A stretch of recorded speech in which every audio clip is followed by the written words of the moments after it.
Hello, welcome to my channel CNCR Science and Math Concept.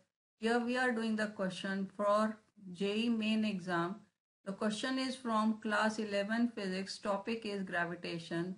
The question says, a body is projected vertically upward from surface of earth with a velocity sufficient enough to carry it to infinity. The time taken by it to reach height h is. We are given the four options. So now first हम पहले यहाँ पे देखते हैं कि question कहना क्या चाहता है. हम ये कंसिडर करते हैं कि हमारी अर्थ है और इसका यहाँ से ये रेडियस आर ई है और हमें बॉडी को इस हाइट तक लेके जाना है जो सरफेस ऑफ अर्थ से एच पे है, बट हमारी बॉडी इन्फिनिटी तक जा सकती है और इस हाइट से सेंटर तक का डिस्टेंस हम स्मॉल आर कंसीडर कर रहे हैं.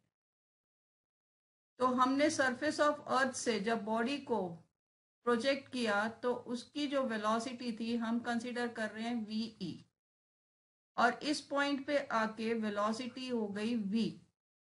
तो इस पॉइंट को a कंसीडर करते हैं. तो एट पॉइंट a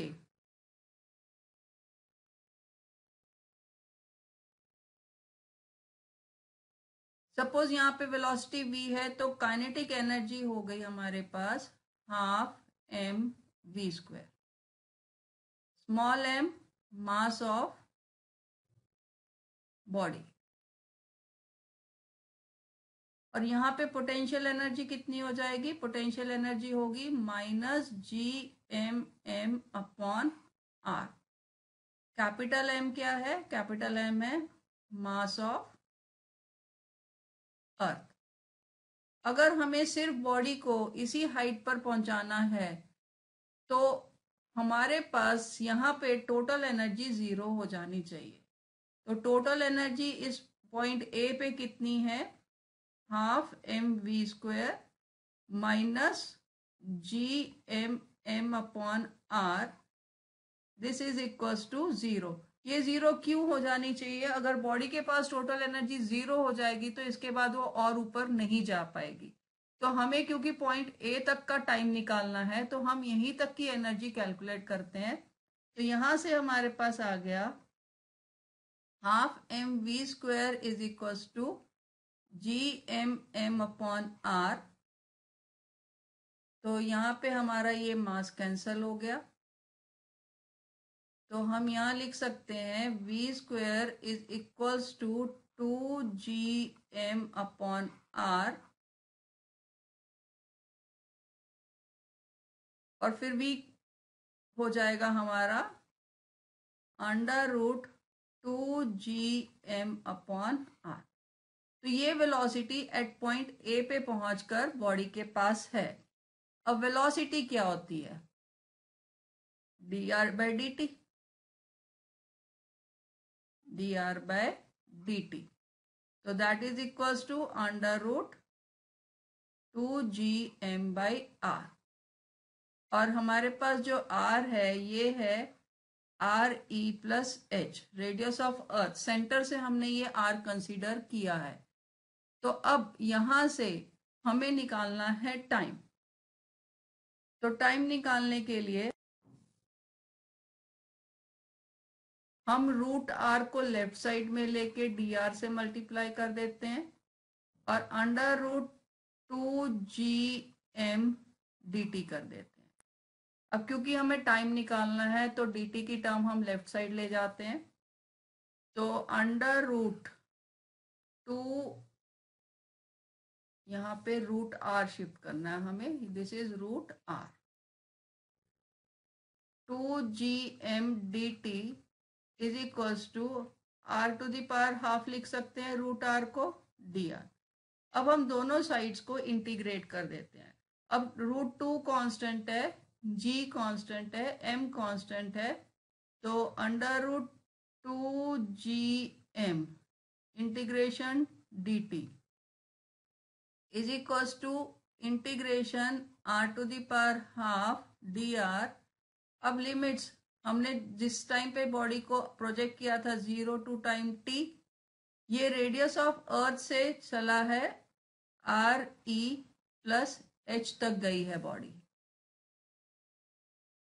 तो अब हम देखते हैं आगे हमारे को सॉल्व करना है। तो ये बन जाएगा हमारे पास √2gm इंटीग्रेशन dt होता है t from 0 to t, integration r to the power half will be r to the power 3/2 divided by 3/2 from surface of earth से लेके किसी हाइट तक। तो इसे हम आगे फर्दर सॉल्व करते हैं। √2gm ये बन गया इंटू टी, 3/2 डिनोमिनेटर में ये हो जाएगा 2/3, RE+H upper limit minus lower limit. तो लेफ्ट साइड में हम सिर्फ टाइम रख लेते हैं। तो t is equals to 2/3√2gm। अब ये RE+H में से मैंने अगर RE कॉमन निकाला तो ये 3/2 के साथ आएगा, तो ये बन जाएगा 1 + H/RE to the power 3/2 minus RE to the power 3/2। अब राइट हैंड साइड में ब्रैकेट में से हम ये 2/3√2gm,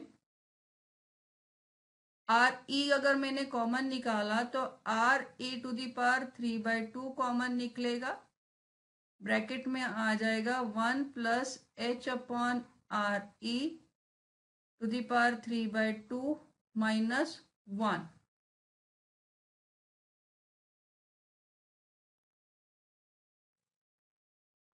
तो अब ये 2 को भी अगर मैंने रूट के अंदर कर दिया तो ये हो जाएगा 4/2gm, RE to the power 3/2 1 + H/RE to the power 3/2 minus 1।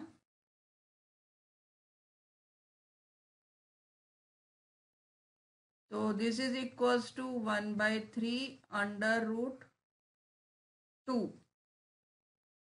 Now हमारे पास स्मॉल g की वैल्यू होती है gm/RE²। तो gm को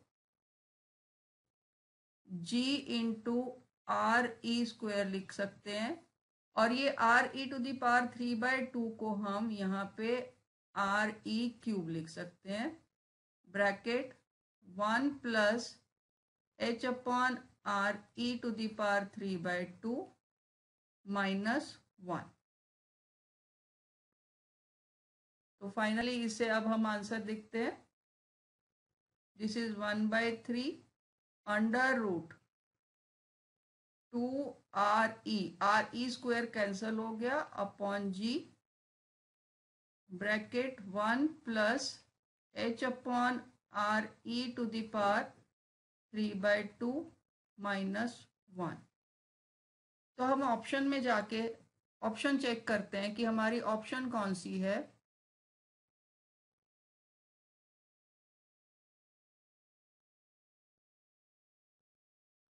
हमारी ऑप्शन जो है ऑप्शन डी हमें सेम आंसर दे रही है, 1/3√2RE/G, bracket 1 + H/RE to the power 3/2 minus 1।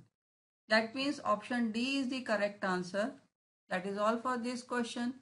Keep watching my other videos for more challenging question